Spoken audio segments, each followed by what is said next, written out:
Aydımını bil. 4. bölüm. Rövşan Amal. Tamam. Başladık. Eldar Ahmedov. Yağış yağan gecesi, yağış yağan gecesi, Laçın bırırımda. Bilmesem geçim biliyor.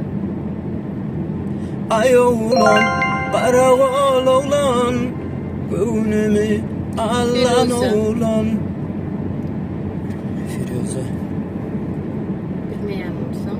Geçin. Ateyli var ya değil.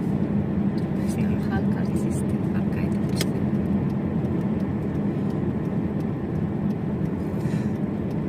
Bir yaşıl, bir sarı, bir ay. Ez bitir.